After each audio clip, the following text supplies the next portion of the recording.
Un cordial saludo desde la Biblioteca Luis Ángel Arango.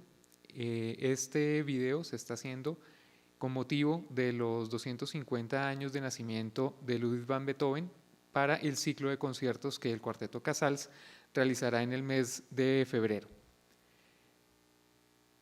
Estos conciertos se van a realizar en Neiva, Florencia, Leticia, Montería, Sincelejo, Cartagena y en Bogotá a partir del 10 de febrero hasta prácticamente el final del mes. Beethoven ha sido uno de los compositores que más veces se ha tocado en la sala de conciertos. Algunos datos iniciales nos dicen que han sido 764 conciertos donde se ha tocado al menos alguna vez una obra de Beethoven. De esos corresponden más o menos unos 64 conciertos a los cuartetos de Beethoven, y de esos 64 hemos tenido 40 cuartetos de cuerda, 40 conjuntos que se llaman cuartetos de cuerda, que han visitado nuestra sala. En el año 1967 se tocó por primera vez un cuarteto de Beethoven en la sala de conciertos del Banco de la República y fue por el Cuarteto Colombiano Bogotá. En esa ocasión tocaron del Opus 18 el cuarteto número 4 y al año siguiente tocarían del mismo opus el número 1. Ninguna de los cuartetos colombianos ha realizado el ciclo completo, sin embargo, encontramos fuera del Cuarteto Bogotá el Cuarteto Arcos, Quartz y Manolov, que en alguna ocasión han tocado cuartetos de Beethoven dentro de la programación de la sala. Se han realizado hasta el momento 2 y este sería el tercer ciclo de conciertos donde se va a tocar completo los 16 cuartetos de Beethoven. El primero se organizó en 1970 y lo hizo el Cuarteto Praga. El segundo se hizo con motivo del 25º aniversario de la sala de conciertos. En este caso lo hizo el Cuarteto Endellion, donde ellos tocaron la versión histórica, o sea, la versión del Razumovsky, que incluye la Gran Fuga como último movimiento. Más adelante hablaré de eso en detalle. Y corresponde en ese momento al Cuarteto Casals, con motivo del aniversario 250 del nacimiento de Beethoven, hacer el tercer ciclo completo. Dentro de esta estadística inicial, sabemos que el cuarteto número 3 del Opus 59 como el Opus 131 han sido los dos cuartetos que más veces se han tocado 9 veces, y que los menos populares, por decirlo de alguna manera, han sido el número 5 del Opus 18, el Opus 95 y el Opus 127, con 3 interpretaciones cada uno, lo cual tampoco es una mala estadística. Vamos a entrar ahora sí en materia, empezando por el estudio del catálogo. Toda la información que estoy utilizando proviene principalmente de la Beethoven Hausbon, que es la institución en Alemania que guarda y tiene todos los documentos de Beethoven, desde cartas, objetos personales, manuscritos, primeras ediciones, etcétera, etcétera. Y ellos, con motivo, preparándose a este aniversario, han realizado pues una labor muy grande en Internet de recatalogación y de poner a disposición de todas las personas a través de Internet toda la información sobre Beethoven que esté disponible en todos los idiomas posibles. Entonces, pues vale la pena resaltar esta labor de la Beethoven Hausbon y iniciar, digamos, cómo está actualmente el catálogo de Beethoven a nivel mundial. Realmente lo ponen en estas categorías, que es música orquestal, conciertos, música de cámara, de piano, música sacra, música para la escena, porque él también trabajó teatro musical y ópera, y por último música vocal, haciendo referencia al inicio de lo que después se va a concebir como la canción alemana o el Lied, que en realidad son 3 colecciones bastante grandes de canciones, entre ellas entre todos los idiomas. Hay una colección más o menos de unas 25 piezas que escribió Beethoven en varios idiomas, incluyendo el español, algunas de ellas que también se han cantado en la sala de conciertos.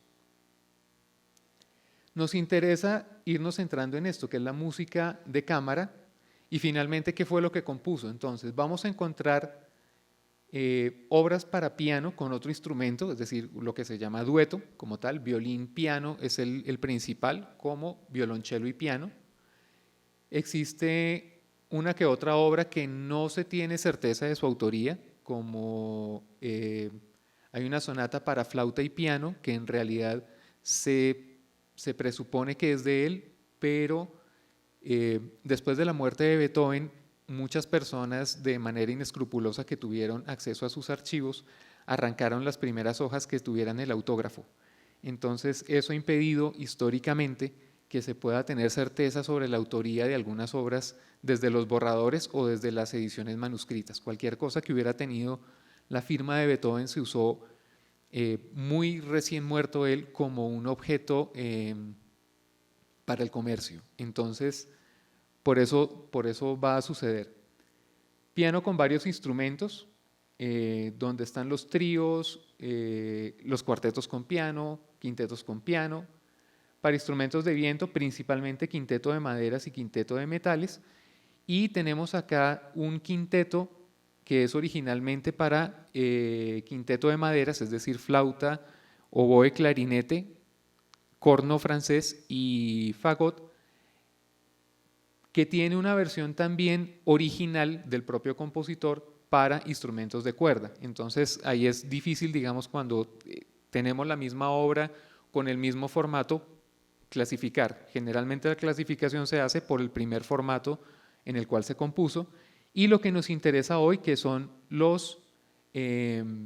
la música de cámara de cuerda, haciendo referencia a los instrumentos de cuerda frotada, es decir, violín, viola, violonchelo y contrabajo, que parte desde el dúo hasta el quinteto. Vamos a entrar más adentro ahora sí en la música de cuerda, y son 33 obras finalmente las que están reconocidas en el catálogo, algunas que fueron publicadas y otras sin publicar. 2 duetos y una pieza breve, 4 tríos y una serenata para trío, 16 cuartetos, que ahí están nombrados, 2 fugas, un minueto, un alegreto que no se publicó, y 4 quintetos y un movimiento de quinteto que nunca fue completado por el autor, pero que ya se reconoce dentro del catálogo. Hablamos de cuarteto de cuerda, ya para entrar en materia. Esto era simplemente para hacer un zoom desde el catálogo completo hasta los cuartetos. Cuarteto de cuerda se aplica a 2 cosas. Uno, el conjunto instrumental conformado por 2 violines, viola y violonchelo, y también a la obra musical que se publica con ese título. Los 16 cuartetos de cuerda se cuentan a partir de las publicaciones que llevan ese título. Entonces solamente hay 16 que fueron publicadas bajo el nombre de cuarteto de cuerda y 2 fugas. Una que es la gran fuga, que se separó de uno de los cuartetos, lo vamos a ver más adelante, pero no se cuenta como cuarteto, se cuenta directamente como se publicó, como fuga. Y entramos a esto que es importante también saberlo, lo que es una obra publicada y lo que es una obra sin publicar, que es a lo que logra organizar todo el catálogo histórico de Beethoven. El opus es la abreviatura, el OP es la abreviatura de la palabra opus, que significa obra. Y para el uso de la época, opus solo se utilizaba cuando la obra era publicada por alguna firma editorial específica. Entonces, de ahí se cuentan los opus, y los opus no tienen que ver mucho con el orden de composición de la obra, sino con el orden de contratos del compositor con una empresa editorial. A eso es a lo que le llamamos opus para esta época que es siglo XIX finalmente, inicios, y esto se conserva hasta hoy día. Pero Beethoven dejó muchos manuscritos sin publicar. Entonces, para poder catalogarlo, se utiliza una sigla en alemán que es el Werke ohne Opus, que realmente significa es obra sin opus, pero para entendernos mejor, realmente significa es la obra que no se publicó, obra no publicada. Entonces, todo el catálogo de Beethoven está dividido en esos dos tipos, en opus, que es obra publicada, y la WOO, o Werke ohne Opus, que son las obras sin publicar.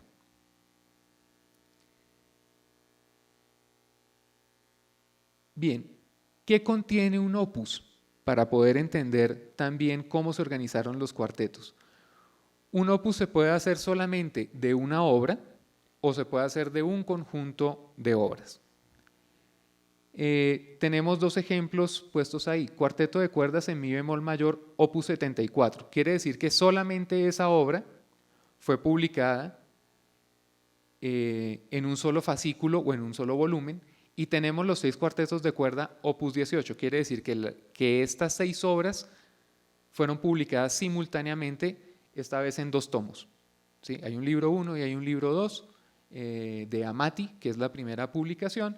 Entonces se considera el opus 18 como una publicación de 6 obras. Cuando esto sucede, entonces cada obra de esa colección pues va a llevar un número. Entonces vamos a tener el cuarteto de cuerdas en fa mayor, opus 18, número 1, el de sol mayor es del opus 18, el número 2, etcétera, etcétera, etcétera. Las obras sin publicar pues no van a llevar opus porque sencillamente nunca se publicaron, no van a tener ese problema, no hacen parte de colecciones.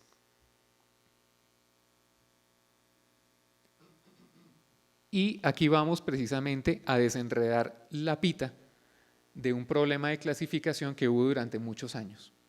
La primera publicación de Beethoven, que corresponde al opus 18, tiene 6 cuartetos, el primero en fa, el segundo en sol, el tercero en re mayor, etc.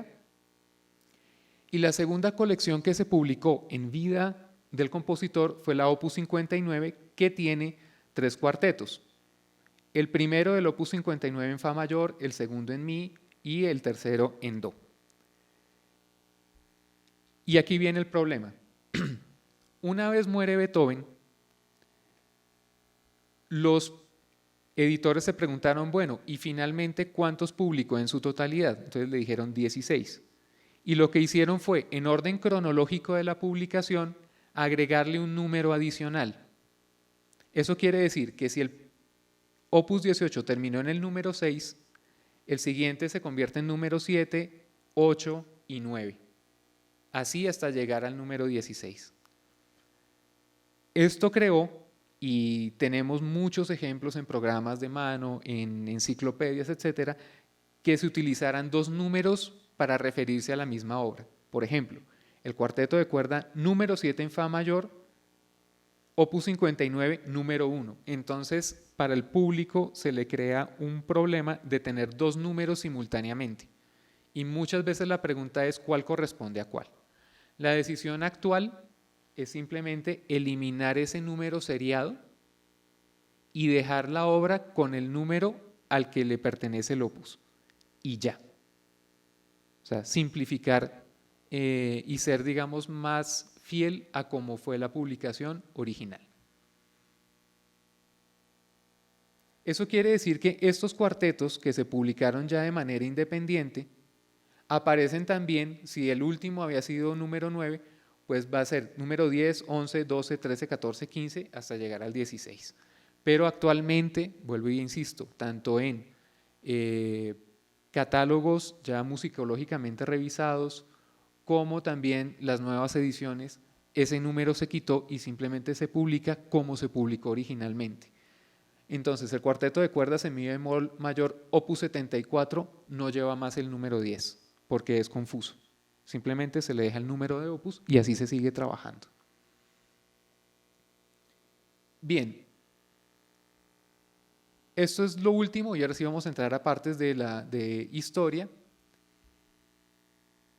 ¿Cómo conocemos los cuartetos? Pues a través de manuscritos y ediciones.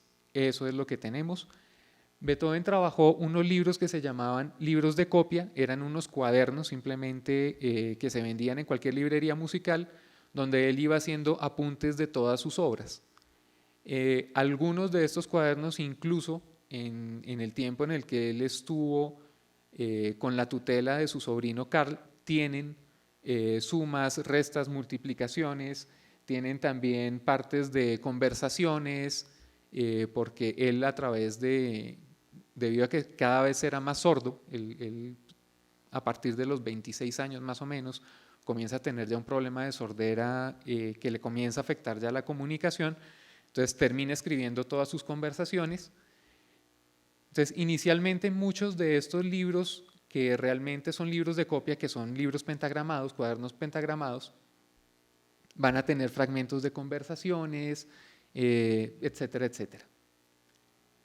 Vamos a tener las primeras ediciones, y en ediciones hay dos. La edición del copista, que tiene la firma del compositor.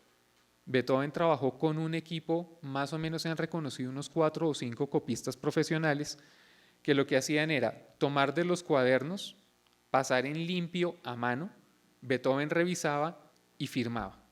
Esa era la copia que pasaba a las empresas editoriales, y la primera edición editorial es también la que se toma en cuenta, digamos, para seguir reproduciendo la obra de Beethoven. En la imagen lo que tenemos es cómo era esa primera edición. Resulta que la tecnología de la época era la litografía. Y la litografía es un proceso de grabado muy complejo, donde en realidad la música se escribe al revés. Es decir, si nuestro sentido de lectura es de izquierda a derecha, la litografía lo hace al revés, de derecha a izquierda, para que al imprimir salga en el sentido que realmente se tiene que hacer. Era muy difícil para la época, y eso elevaba los costos de producción, lograr tener una partitura con todos los instrumentos juntos. Entonces, las primeras ediciones de Beethoven en realidad omiten la partitura que contiene los 4 instrumentos y solamente editaban las partes. Esta es la primera página del Opus 18 número 1, es decir, el primer cuarteto de cuerda que compuso y el primero que se publica. Y la primera hoja es la que corresponde a la parte del violín primero. No hay partitura de todo el score. Ya cuando él compone, cuando él ya está publicando hacia el final de su vida, en 1825, sus últimos cuartetos, empiezan a salir las ediciones con los 4 instrumentos juntos y las partes. Pero para esta primera época, que todavía estamos empezando el siglo XIX, era muy difícil lograrlo y era muy costoso. Entonces simplemente los editores tomaban la decisión de hacer una edición de uso, y decir, lo que vamos a publicar es lo que realmente el músico necesita, que son las partes. Aquí tenemos cómo se veía uno de esos manuscritos en uno de los cuadernos de composición de Beethoven. Realmente es muy difícil de entenderlo. Realmente él componía a una gran velocidad, entonces el nivel de detalle de la partitura era realmente poco lo que le importaba, porque finalmente iba a tener un proceso de copiado profesional donde él iba a aclarar finalmente todas sus ideas. Sin embargo, así se ve. Otro de los problemas que tenemos con este tipo de fuentes es que Beethoven componía a lápiz, y componía con 2 tipos de lápiz, el de grafito negro y el de grafito rojo. Y adicional a eso, como ya dije, muchos de estos cuadernos fueron violentados, porque si tenían el autógrafo les arrancaban la hoja para vender el autógrafo, no importando dejar una obra o un cuaderno incompleto. Y lo otro es que algunos que llegaron a ser dueños de estos cuadernos, para evitar que se perdiera el lápiz, porque finalmente el lápiz se va borrando con el tiempo, escribieron a tinta sobre el lápiz.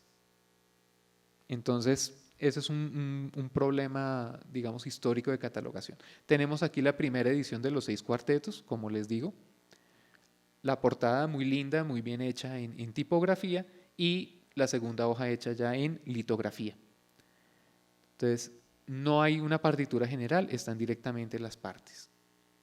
Tenemos este otro tipo de fuente, que esta es la encuadernación del manuscrito autógrafo del cuarteto de cuerdas Opus 59 número 3 Razumovsky.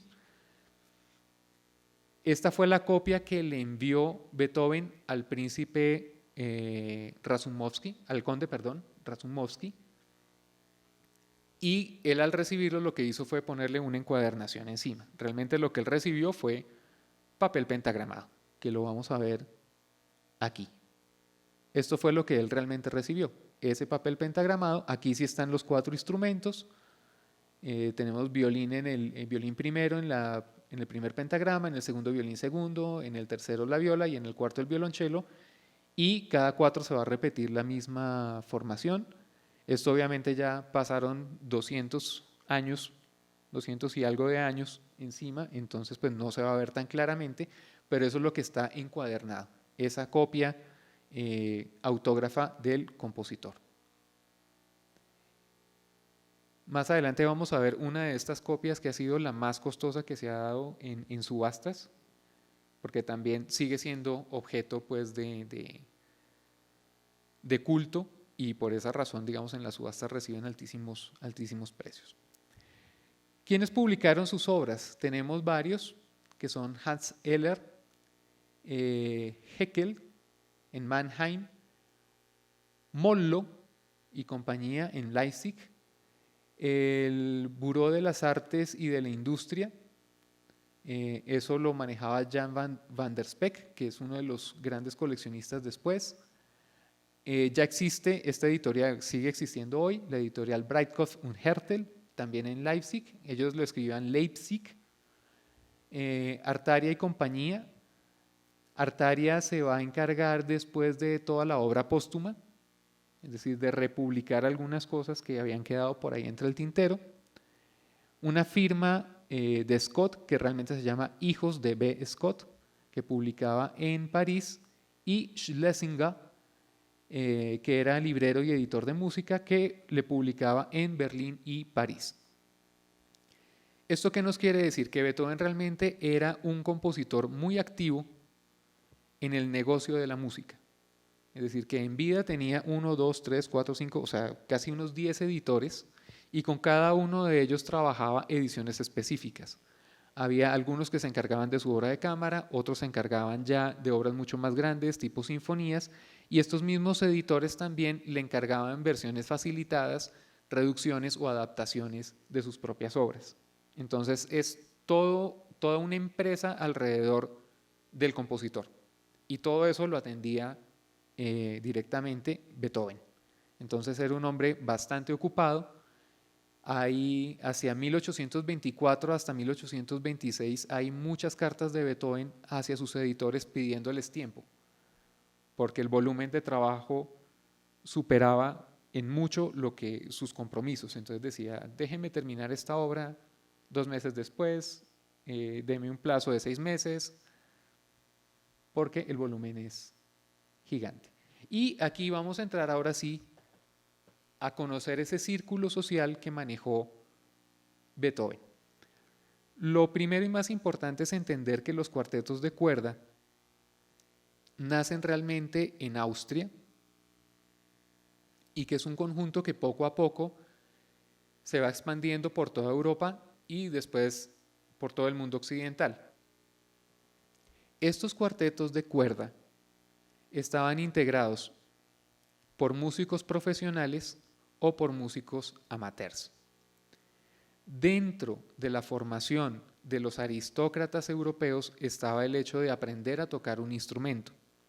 Muchos de ellos incluso llegaban a tocar 2 o 3 instrumentos muy bien.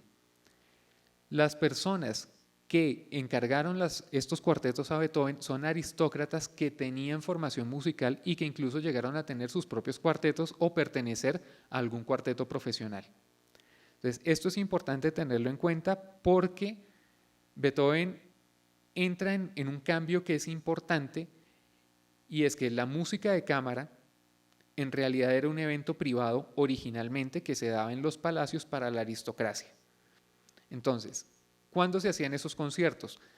Generalmente se hacían los sábados en la mañana, es decir, no era una actividad nocturna, era una actividad de fin de semana que suponemos iba acompañada con otras actividades sociales como juegos de mesa y almuerzos, que sería, digamos, como lo lógico para este momento, para la hora del día, perdón. Y se hacían unas invitaciones impresas, pero generalmente era para las personas del mismo círculo. Con Lobkowitz se hace una prueba con el príncipe de Lobkowitz en su palacio.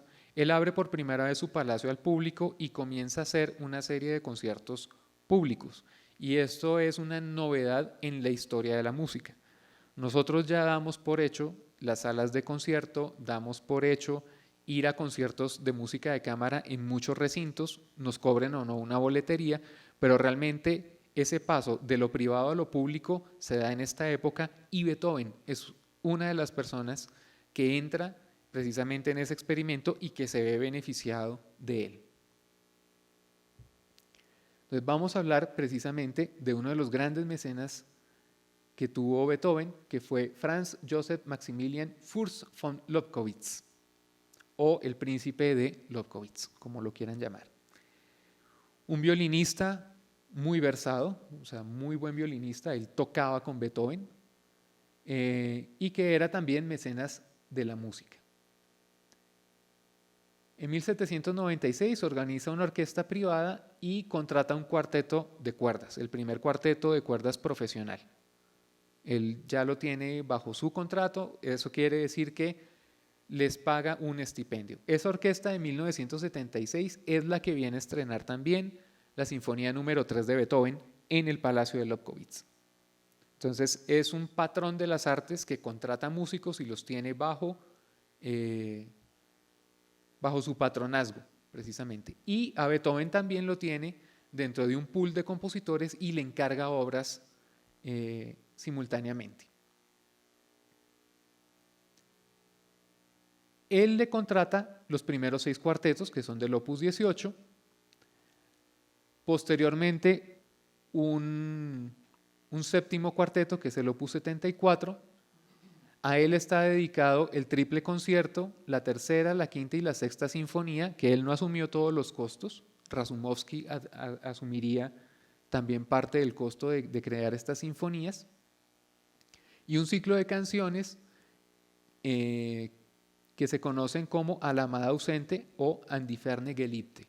Entonces, este es un personaje principalísimo al cual le debemos de los 16 cuartetos nada más y nada menos que 7 cuartetos de cuerda, es decir, es una persona importante. El segundo es un amigo de él, que iba al Palacio de Lobkowitz y que se sabe que él estaba en estas veladas sabatinas, en estas matinatas, sabatinas, que es Andreas Kirilovich Razumovsky. Él es un noble ruso, él es conde primero y luego príncipe, embajador de la corte rusa en Viena. Algo que es importante de los Razumovsky y digamos de toda esta aristocracia rusa es que en realidad muchos de ellos ni hablaban ruso. El lenguaje que se utilizaba en este momento en toda Europa dentro de la aristocracia era el francés, y esa era la lengua dominante en toda Europa. Por lo tanto, las primeras ediciones de Beethoven también están todas en francés y las comunicaciones que se tienen con estos aristócratas se hacen en francés. Entonces Razumovsky es uno de estos aristócratas que seguramente conocía muy poco el ruso, porque era normal, y hablaba el francés más como su lengua materna que el propio ruso.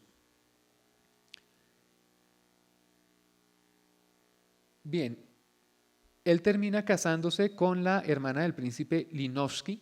Aquí no lo vamos a nombrar, pero fue otro mecenas de Beethoven.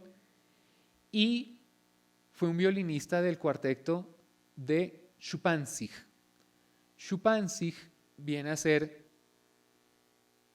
el primer violinista profesional que crea un cuarteto profesional. Ese cuarteto profesional que dije anteriormente que perteneció a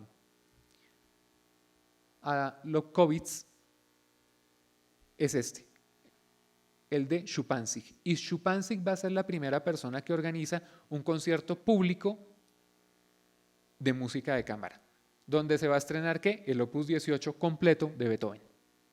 Entonces estamos hablando de un círculo social bastante pequeño. Ahora, si Razumovsky hizo parte del cuarteto de Schuppanzig, podemos decir con claridad que era un violinista profesional. Tenía muy buen nivel de violín. Después él años más tarde, compra el cuarteto de Schuppanzig y lo deja a su servicio. Entonces también eso sucede.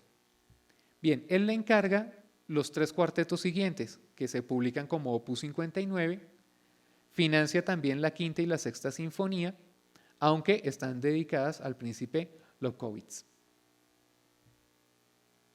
Bien, otro de los cuartetos fue encargado por este señor que se llama Nikolaus Schmeskal von Domanovics, que era un miembro civil de la Cancillería de Hungría. Él era chelista, conoce a Beethoven en 1790 y pongo esa fecha porque es el año en el que llega Beethoven por primera vez a Austria.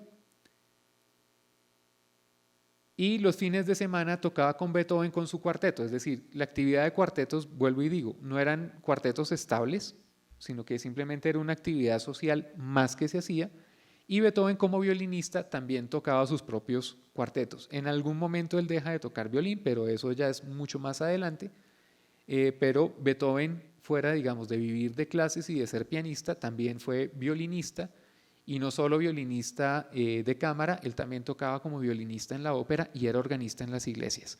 Entonces era una actividad musical permanente en muchas áreas. A él está dedicado el cuarteto de cuerdas en fa menor opus 95. Este es otro personaje que es muy curioso, que es Galitzin, Nicolás Galitzin. Galitzin hace parte de esta aristocracia rusa que vive en San Petersburgo.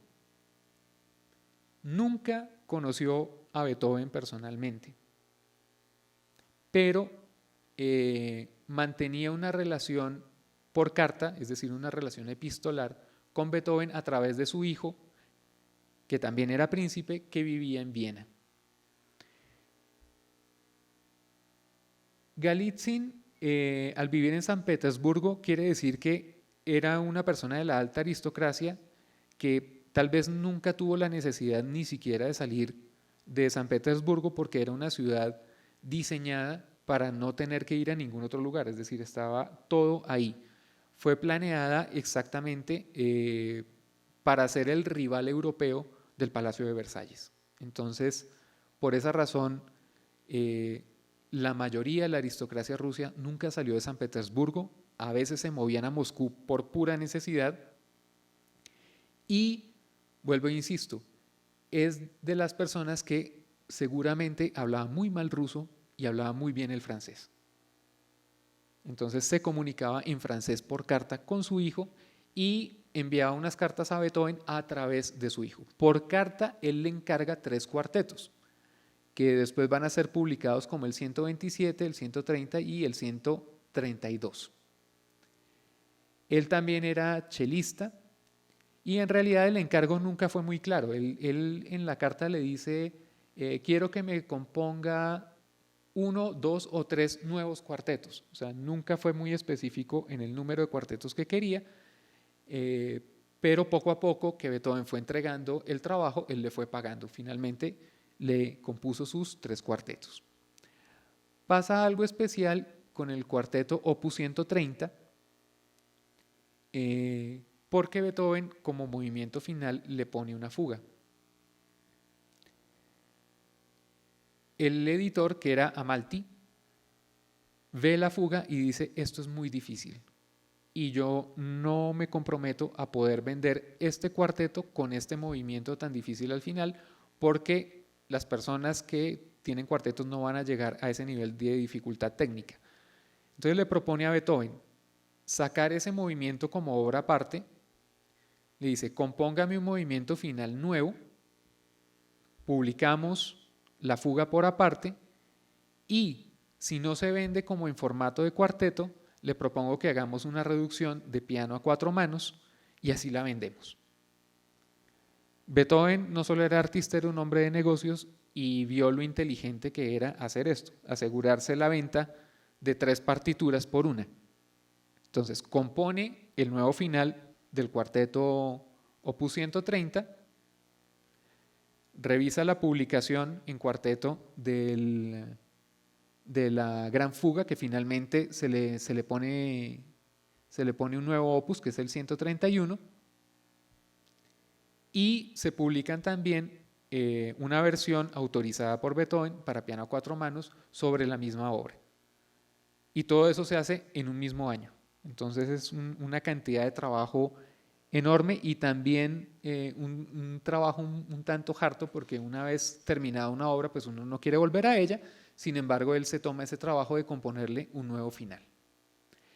Aparecen dos personas más y con esto completamos todas las personas que encargaron cuartetos a Beethoven, que es el barón de Stuttenheim y Adolf Martin Schlesinger. Bien, aquí hay una historia personal de Beethoven sobre uno de los cuartetos, y es que este cuarteto opus 131 está dedicado al barón de Stuttenheim, pero Stuttenheim nunca fue un patrón de las artes, él en realidad era un militar prusiano. La dedicatoria corresponde a un periodo un tanto difícil de la vida de Beethoven, y es que su sobrino Karl decide cometer suicidio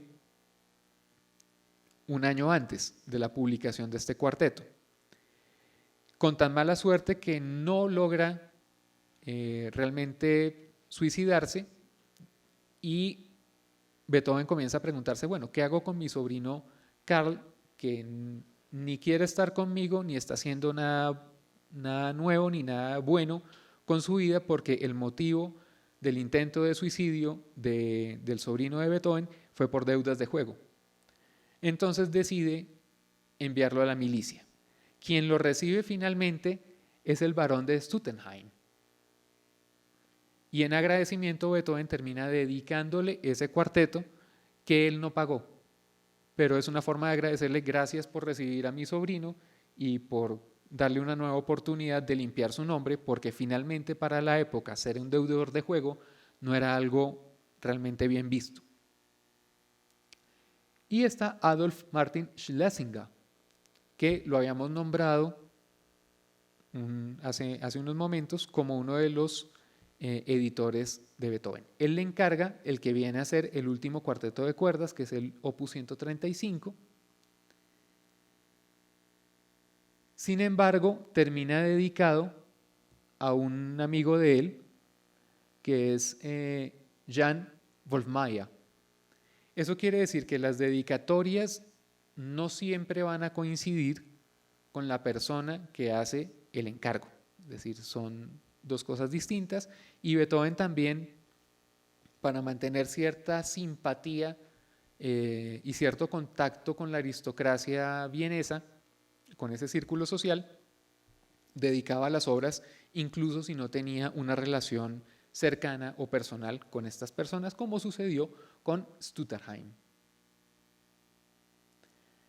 Bien, vamos ahora sí un poquito más a fondo con cada uno de los cuartetos. Empezamos con el primer opus, que son 6 cuartetos.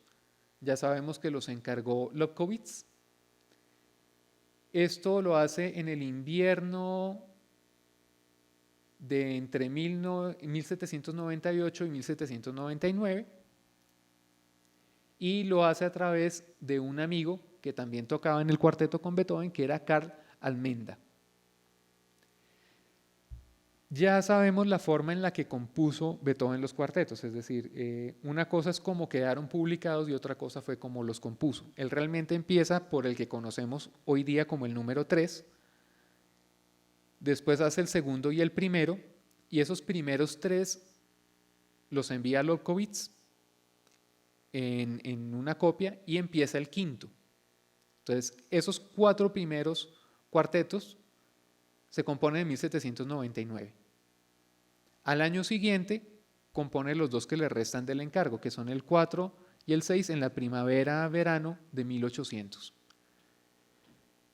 Pone a trabajar a su copista profesional, aprueba la copia, y en octubre de 1800 está en manos del príncipe. Se estrenan precisamente en el invierno de 1804 a 1805, con el cuarteto, ya lo habíamos nombrado, de Schuppanzig, como parte de los primeros conciertos o recitales públicos de música de cámara en la historia. Es decir, Beethoven era muy consciente de que estaba haciendo parte de un cambio importante y el editor en Viena, T. Mollo y compañía, hace la primera edición que ya la vimos en diapositivas anteriores. Viene el opus 59, que son los 3 cuartetos de cuerda del amigo de Lobkowitz, que es Razumovsky. En realidad no se sabe de dónde vino la idea del encargo, si de Schupanzig o de Razumovsky, porque ambos estaban relacionados íntimamente. El hecho es que los cuartetos quedan finalmente dedicados a Razumovsky y Razumovsky es el que asume el costo de estos 3 cuartetos, de la composición de estos 3 cuartetos.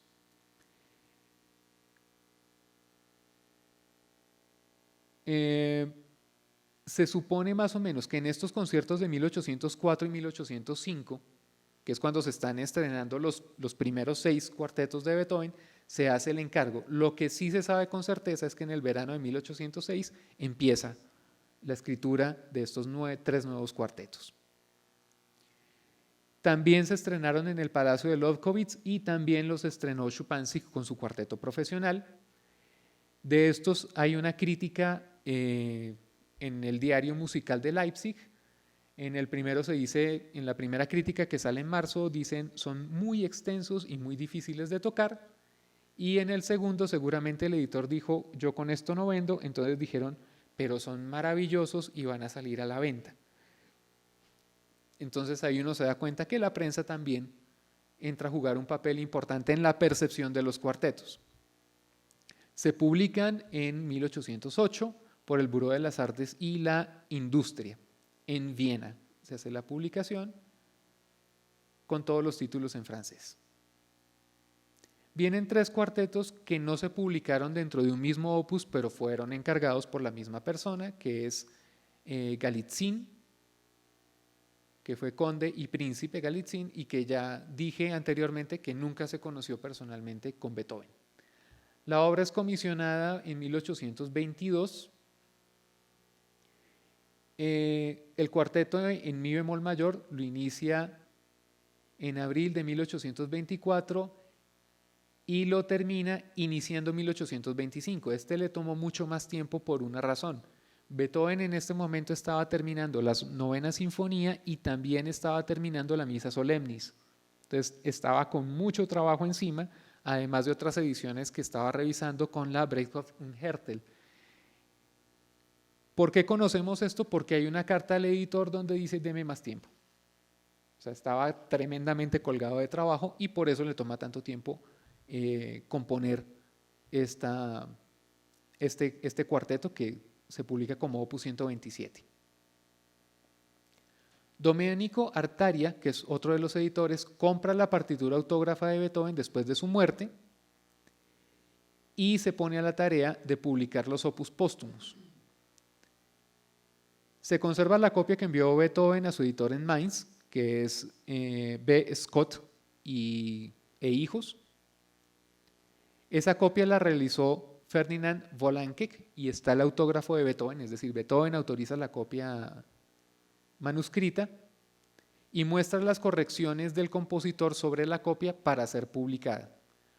Como es una copia tan compleja, es decir, que tiene el autógrafo de Beethoven, las correcciones de Beethoven y es, por decirlo así, la primera copia autorizada para la publicación, y al estar completa y bien conservada, es la de mayor valor de venta en subasta. Esa marcó récord y ha sido de los archivos de Beethoven la que más precio ha tenido. Esa fue comprada por una institución austriaca y ellos la conservan hasta hoy día. Bien, el cuarteto opus 130, que es el segundo de este gran encargo, lo empieza en 1825 y ese sí lo hace de mayo hasta diciembre.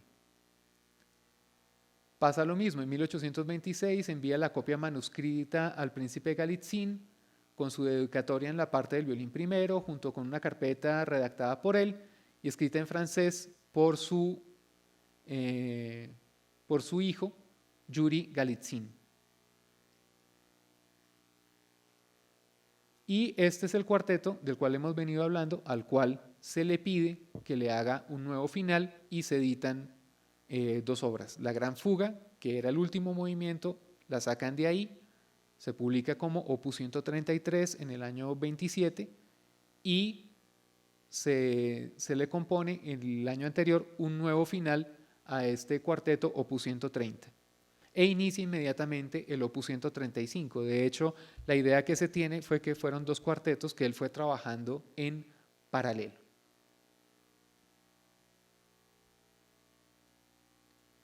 Nos quedan otros, el último cuarteto, que es el cuarteto en la menor, Opus 132, que lo comienza a escribir en 1825 y lo termina en junio. Los borradores de esta obra se conservan en Moscú y bueno, aquí ya hay una información que repetida, ya lo dije anteriormente, pero adicional dice que Galitzin era tan entusiasta de la obra de Beethoven que organiza el estreno de la misa solemne de Beethoven en San Petersburgo en abril de 1824. Eso quiere decir que entre 1824 y 1826 la actividad de Beethoven era gigantesca y para la época incluso marcó una diferencia con los demás compositores. Ya para 1824 era conocido Schumann y Schumann no llegó a tener la fama ni el mismo relacionamiento con el público que llegó a tener Beethoven.